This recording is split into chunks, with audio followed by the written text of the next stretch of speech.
British rule in India and Indian independence. Struggle for Indian independence. मैं मनोज कुमार पांडे, अधिवक्ता, पटना उच्च न्यायालय।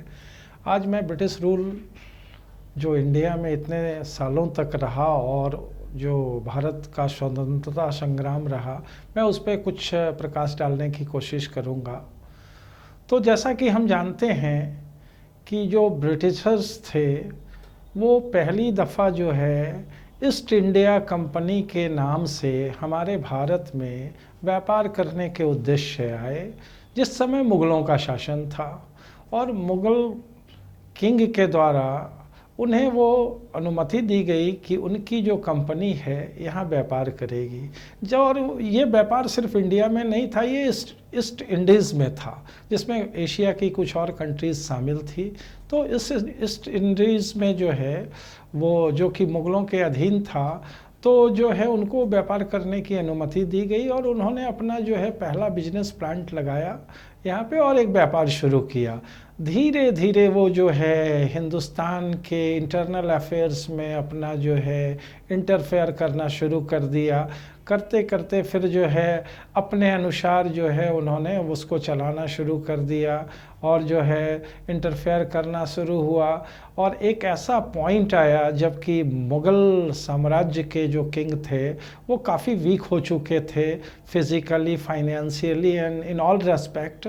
तो फिर जो है धीरे धीरे अंग्रेज़ों ने अपना जो है टेंटिकल्स जो है हिंदुस्तान में बढ़ाना शुरू किया और जो उसके बाद अपना जो है धीरे धीरे जो है अपनी स्वायत्तता को जो है बढ़ाना शुरू किया और डिफरेंट एक्ट्स को लाना शुरू किया, जो कि ब्रिटिश पार्लियामेंट से जो है वो एक्ट्स पास होता था और हिंदुस्तान में जो है वो एक्ट इम्प्लीमेंट होता था। जब अंग्रेज़ों का इंटरफेरेंस इतना ज़्यादा इंडियन अफेयर्स में बढ़ गया और हिंदुस्तान में कोई स्ट्रॉन्ग शासन था नहीं, मुग़ल काफ़ी कमज़ोर हो चुके थे और उस समय तक ऑलमोस्ट बैंकरप्ट हो चुके थे, तो फिर जो है हिंदुस्तान की आवाम ने ब्रिटिशर्स के जो है वो दमनकारी नीतियों के ख़िलाफ़ जो है, जो कि कानून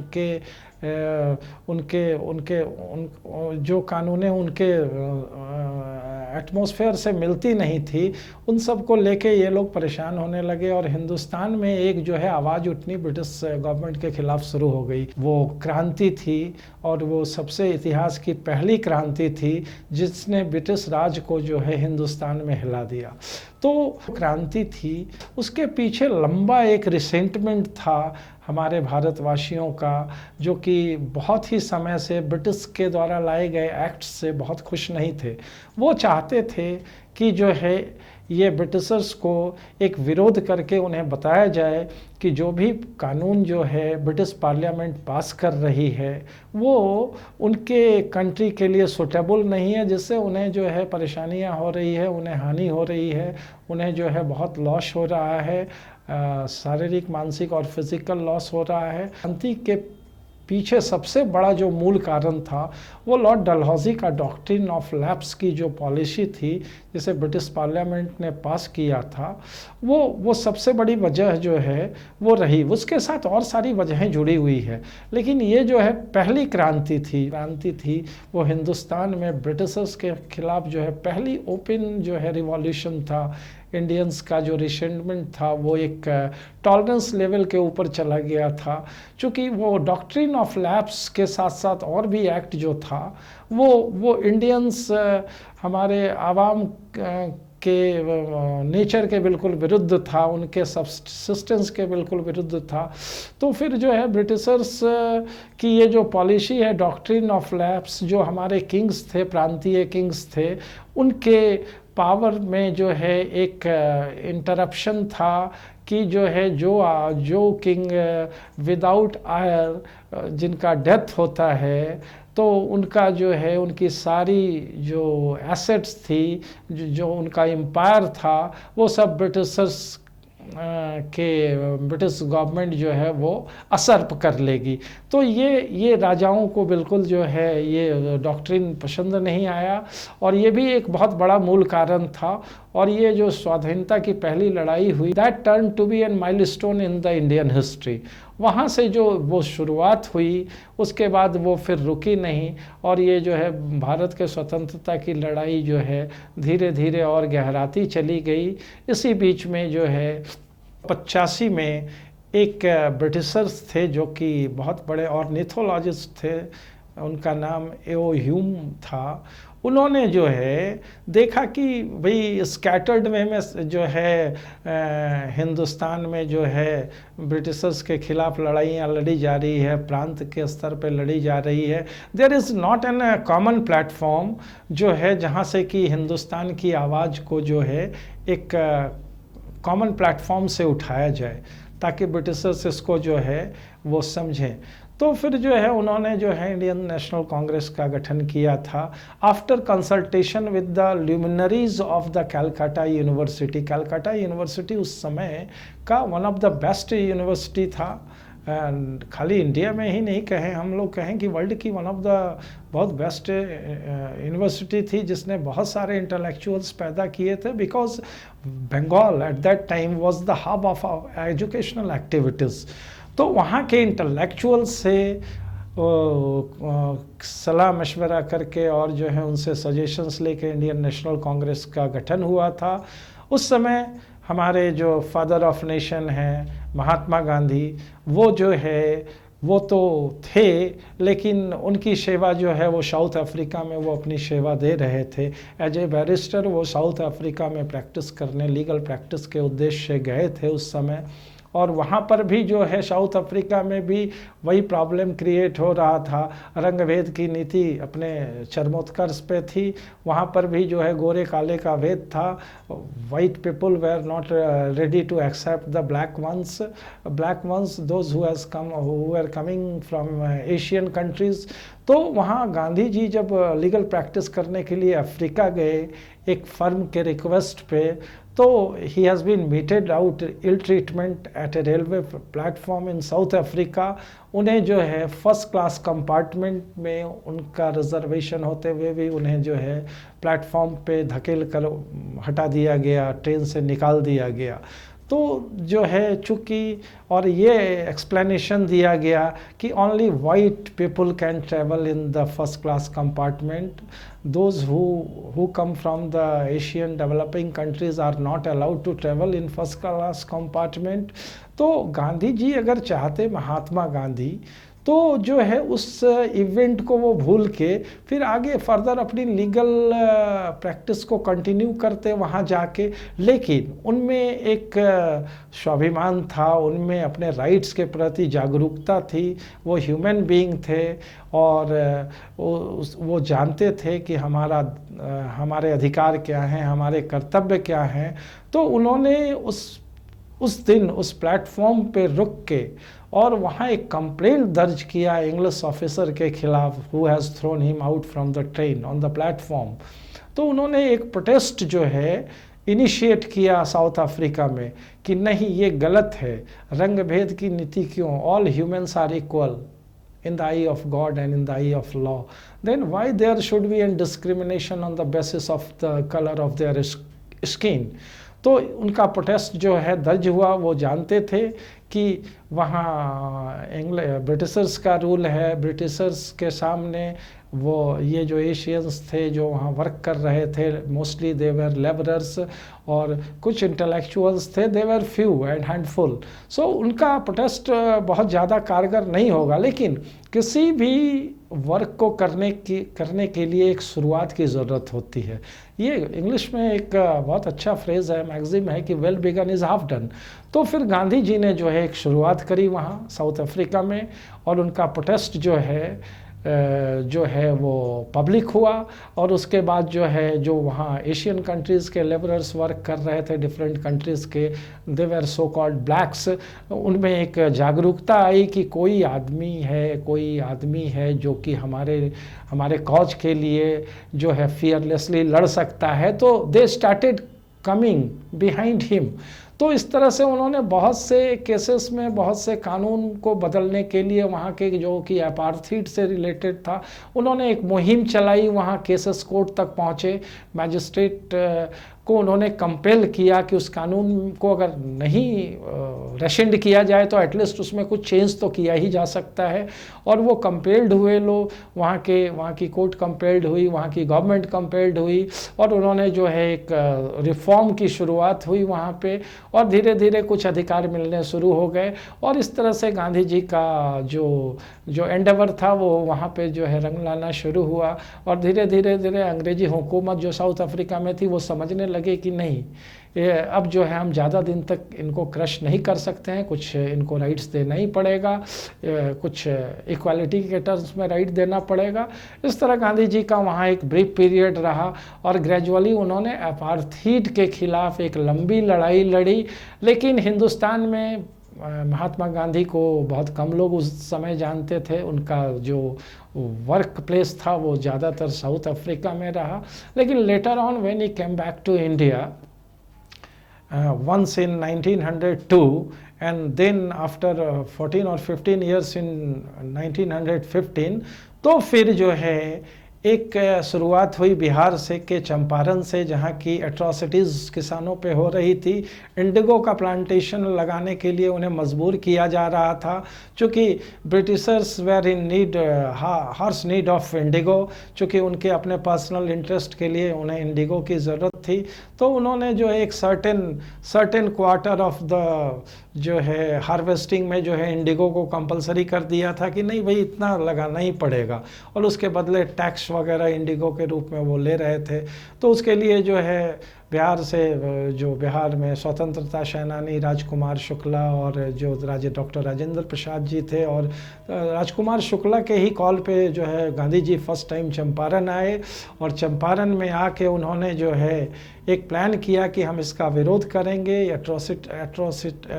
एट्रॉसिटी जो हो रही है उसका विरोध करेंगे, एट्रोसिस एक्ट को जो है विड्रॉ करे ब्रिटिश गवर्नमेंट और जो है ब्रिटिश इंडिया, और इसको विड्रॉ करे। इन द मीन टाइम जो है STJM जो थे वहाँ के मोतीहारी के, उन्होंने एक प्रोहिबिटरी ऑर्डर लगा दिया जब गांधी जी वहाँ पहुँचे। उस प्रोहिबिटरी ऑर्डर को डिफाई करते हुए गांधी जी ने जो है मार्च शुरू किया अपना, and he was arrested and brought before the magistrate. तो गांधी जी ने जो है अपने एक्ट को सही ठहराया कि एट्रोसिटीज़ के खिलाफ लड़ना और किसी एट्रोसिस एक्ट का विरोध करना, that is not illegal. So I am right in my Endeavour कि भाई जो किसानों का हक है उन्हें मिलना चाहिए, उन्हें जो है वंचित नहीं किया जाना चाहिए। तो फिर एक नया टर्न आया भारत के स्वतंत्रता संग्राम में, और गांधी जी के नेतृत्व में जो है एक टीम बनी, उसमें सभी लोग थे, बाल गंगाधर तिलक वगैरह और मोतीलाल नेहरू जी थे, और सभी लोग थे, सभी ने किया। तो गांधी जी का एक डिफरेंट था, नॉन वायलेंस की पॉलिसी थी। उन्होंने सत्याग्रह शुरू किया चंपारण से, खेरा से, फिर अहमदाबाद से, फिर जो है नॉन कॉपरेशन मूवमेंट जो है 1920 का हुआ। उसके पहले जो है रॉलेट एक्ट पास हुआ था, उसको लेके काफ़ी विद्रोह हुआ, काफ़ी उसका विद्रोह किया गया रॉलेट एक्ट का। उसमें बहुत सी चीज़ों पे रोक लगा दी गई थी इंडियंस पे। तो फिर जो है गांधी जी ने जो है असहयोग आंदोलन किया, लेकिन चूंकि उनका फंडामेंटल एसेंस था इंडिया को फ्री कराने का कि it should be by way of non violence. तो फिर अगर थोड़ा बहुत जो है कहीं वायलेंस हो गया, चौरा चौरी कांड हुआ, फिर ऐसे 1922 में हुआ, तो फिर गांधी जी ने अपना जो है नॉन कॉपरेशन मूवमेंट को जो है वो सस्पेंड कर दिया। लेकिन ये ज़्यादा दिन सस्पेंड नहीं रहा, फिर से ये मूवमेंट हुआ। Ultimately the freedom fighters of this country has pressurized the British parliament to send the Simon Commission to review its report of 1919 का जो है मॉन्टेस्क्यू चेम्सफोर्ड रिफॉर्म जो था उसको रिव्यू करने के लिए फिर जो है एक साइमन कमीशन का गठन हुआ, जिसका कि भारत में बहुत ज़्यादा विरोध हुआ। अल्टीमेटली जो है फ्रीडम फाइटर्स प्रिवेल कर रहे थे ओवर द ब्रिटिश रूल, और ब्रिटिश पार्लियामेंट को कंपेल कर रहे थे कुछ जो है कॉन्सेशन के लिए। एकाएक तो कोई फ्रीडम मिलता ही नहीं है, उसके लिए बहुत ही कोशिश करनी पड़ती है। फिर 1930 में जो है डांडी मार्च हुआ, हाँ, जिसमें कि जो है डांडी मार्च के बाद जो है फिर जो है 3 राउंड टेबल कॉन्फ्रेंस हुए, 2 तो फेल हो गए, लेकिन तीसरा जो है वो 3rd राउंड टेबल कॉन्फ्रेंस में इंडियन डेलीगेट्स वहाँ गए और रिप्रेजेंट किया।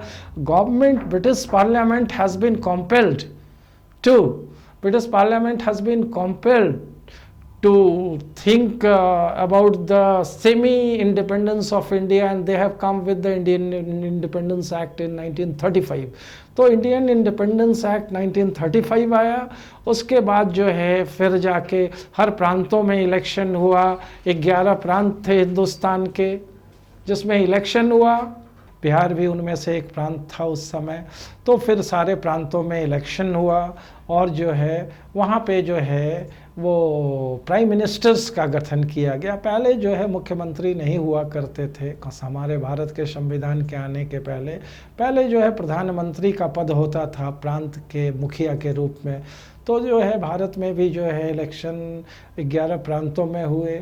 कुछ जो है वो स्टेट्स थे जो कि राजाओं के स्टेट्स थे, वो उनका एक अपना एक अलग कानून था जहाँ की ब्रिटिश का रेजेंट हुआ करता था। जैसे हर प्रांतों में ब्रिटिश गवर्नमेंट की हर प्रांत की अपनी सरकारें जो है इलेक्शन के बाद बनी, लेकिन वो जो है ब्रिटिश गवर्नमेंट के गवर्नर को वाइटल पावर दिया गया था कि वो हर प्रांत में गवर्नर उनके रहेंगे और जो है मेजर डिसीजंस में वो जो है वो इंटरफेयर करेंगे और डिसीजन लेंगे।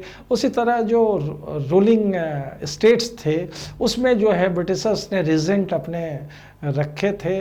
जो ब्रिटिशर्स ने जो है ब्रिटिश गवर्नमेंट के रीजेंट्स जो थे वहाँ गवर्नर के रूप में एक्ट करते थे उस रूलिंग स्टेट्स में जो है। तो राजाओं का अपना था, लेकिन वहाँ भी रीजेंट्स का कुछ इंटरफेरेंस रहता था। तो लाइकवाइज ये जो है चुनाव हुआ, कुछ तो स्वायत्तता ब्रिटिश सरकार ने हिंदुस्तान को दी गवर्नमेंट ऑफ इंडिया एक्ट 1935 के तहत, लेकिन इसी बीच में जो है सेकेंड वर्ल्ड वॉर ब्रेकआउट हो गया इन द 1939 में। और जो है हिंदुस्तान भारत के बिना कॉन्सेंट के भारत को सेकेंड वर्ल्ड वार में ब्रिटिश गवर्नमेंट ने जो है घसीट लिया। ब्रिटिश पार्लियामेंट ने जो है हिंदुस्तान को बिना भारत के नागरिकों के, बिना स्वतंत्रता सेनानियों के सहमति के जो है द्वितीय विश्व युद्ध में जो है इनको संलिप्त कर दिया। इसलिए उस समय के जितने भी इंस्टीट्यूशंस थे, जितने भी जो है प्रांतीय सरकारें थी, सब ने रिज़ाइन कर दिया और जो है इसका विरोध करने लगे कि भारत की सहमति के बिना भारत को युद्ध में क्यों लाया गया। उसके बाद फर्दर जो है इसी बीच में जो है इसी क्रम में जो है नेताजी सुभाष चंद्र बोस जो एक बहुत बड़े फियरलेस फ्रीडम फाइटर थे, वो भी जो है भारत के कॉज के लिए उन्होंने जो है वो जर्मनी की यात्रा की, बाद में जापान जाकर जो है उन्होंने आज़ाद हिंद फौज का गठन किया। उनके कंट्रीब्यूशन को कभी भूला नहीं जा सकता।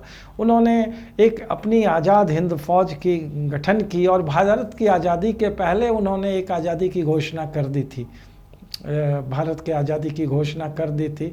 फिर 1942 में जो है क्विट इंडिया मूवमेंट हुआ जिसमें भारत छोड़ो का नारा दिया गया। भारत छोड़ो आंदोलन में जो है सारे जितने भी फ्रीडम फाइटर्स थे सबको अरेस्ट कर लिया गया और they remained in behind the bars for a longer period of time say in years. तो फिर वो चले गए, लेकिन जब वार जो है ख़त्म होने पे था तो फिर जो है 1945 के आते आते ब्रिटिश गवर्नमेंट ने और ब्रिटिश पार्लियामेंट ने ये रियलाइज़ कर लिया कि हमें तो अब जो है पावर ट्रांसफ़र इंडियंस को करना ही पड़ेगा। अब हमारे पास चूँकि विरोध और इतना बढ़ चुका था, उनके एट्रोसिस पॉलिसीज़ को इतना जो है रिजेक्ट कर चुके थे लोग कि जो है ब्रिटिश पार्लियामेंट ने अल्टीमेटली जो है क्रिप्स मिशन को हिंदुस्तान में भेजा। क्रिप्स मिशन के फेल होने के बाद इंडियन इंडिपेंडेंस एक्ट आया। इंडियन इंडिपेंडेंस एक्ट के बाद जो है भारत की नियति में भारत का विभाजन लिखा हुआ था, जिसमें कि बहुत बड़ा ये जो है वो ये यहाँ के कुछ कम्युनल फोर्सेस ने हाँ, जो कि आडामेंट थे क्रिप्स मिशन को नहीं मानने के लिए। क्रिप्स मिशन ने जो है वन नेशन थ्योरी को दिया था कि भारत जो है एक नेशन रहेगा जब आज़ाद होगा, लेकिन कुछ जो इंडियन मुस्लिम लीग के लीडर्स थे उन्होंने क्रिप्स मिशन को आउटराइटली रिजेक्ट कर दिया। अल्टीमेटली गवर्नमेंट को जो है टू नेशन थ्योरी के साथ ब्रिटिश पार्लियामेंट को पास करना पड़ा ये विधेयक जो है वहाँ अपने पार्लियामेंट में, और फिर जाके जो है इंडियन इंडिपेंडेंस एक्ट आया। लॉर्ड माउंटबैटन जो थे, वो ऐसा कहा जाता है कि लॉर्ड माउंटबैटन जो थे वो भी he was one of the main architect of division of India in India, division in of the complete India into a two nation. चूँकि उनके जो प्रीडिसेसर थे वो चाहते थे कि हिंदुस्तान एक रहे और एक ही हिंदुस्तान के रूप में आज़ाद हो। और लेकिन जब लॉर्ड माउंटबेटन जो है last governor general of India बने और गवर्नर जनरल थे ब्रिटिश इंडिया में, तो उन्होंने ही टू नेशन थ्योरी जो है वो सजेस्ट किया ब्रिटिश पार्लियामेंट को, और उसी के आधार पर ब्रिटिश पार्लियामेंट ने एक एक्ट पास किया, इंडियन इंडिपेंडेंस एक्ट, जिसमें कि भारत को अलग आज़ाद किया जाना था और पाकिस्तान के रूप में एक मुस्लिम कंट्री को अलग आज़ाद किया जाना था। तो जो है अल्टीमेटली भारत का डिवीज़न हुआ और जो है भारत 1947 में जो है 15 अगस्त को आज़ाद हुआ। तो इंडियन इंडिपेंडेंस के लिए जितने भी फ्रीडम फाइटर्स ने लड़ाई लड़ी है वो एक बहुत बड़ी साधना थी और एक उसको हमें चेरिश करना चाहिए। अगर हिंदुस्तान के हम नागरिक हैं, हिंदुस्तान के हम पॉलिटिशियन हैं, हिंदुस्तान के हम ल्यूमिनरीज हैं, हम ऑफिसर्स हैं, हम ब्यूरोक्रेट्स हैं, हम पॉलिटिशियन हैं, हम अगर जुडिशरी में हैं, तो हमें ये सोचना चाहिए कि हिंदुस्तान की आज़ादी के लिए कितने लोगों ने कितने सेक्रीफाइस दी और उन्होंने कैसे कैसे जो है इन आज़ादी की लड़ाई के लिए अपने पर्सनल लाइफ तक को जो है वो इस आज़ादी की लड़ाई के अल्टर पे चढ़ा दिया। मैं इन्हीं बातों के साथ अपने विचार को विराम देता हूँ। धन्यवाद।